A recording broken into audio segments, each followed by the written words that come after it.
And thank you for staying with us for 13 Action News live at 6:30 tonight.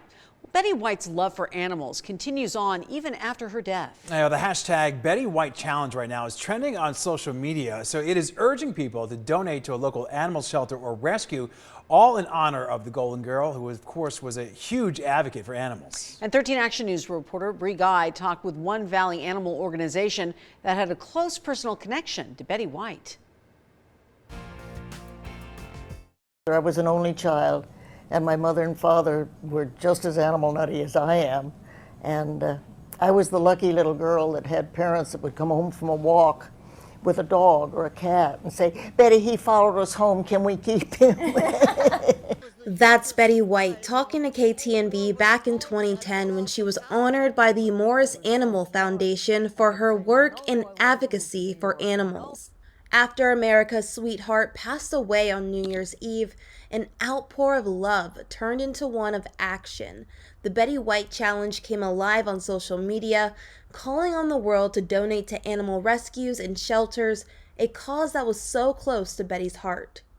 This is just an incredible part of Betty's legacy, right? She was so giving her entire life. And I have to think that she would love this so much that people continue to honor her by helping animals.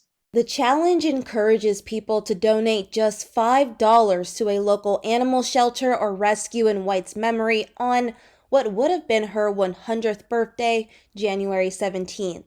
White, who was an avid animal lover, spent much of her life working tirelessly to improve the lives of all animals. She was named President Emeritus of the Morris Animal Foundation and served active roles as a trustee, board president, spokesperson, and donor.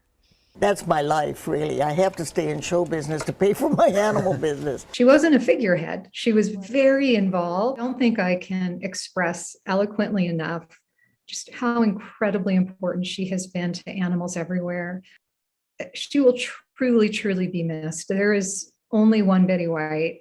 One local animal rescue that could benefit from the money raised is Home for Spot. Diana England, who runs the rescue, brings her foster pups to work with her at the Dog Junkies thrift store so they can run around and play. There's going to be a lot of people that are going to learn about this for the first time. And she's going to open up a lot of doors for people, I believe. Because it's just not going to be today. Her legacy is going to go on and on. Diana tells us that unlike shelters, which are usually federally funded, rescues are entirely volunteer-based and rely on community donations and help. Rescues, they can spend up to $100,000 to $300,000 a year in medical.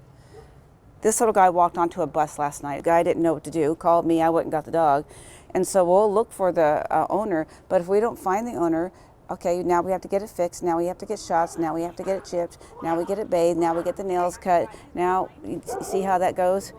So it adds up. A rescue, shelter, charity, any help would be appreciated. Betty White would have been thrilled to know her work lives on. I'm so grateful to have had the privilege of working with them all that time.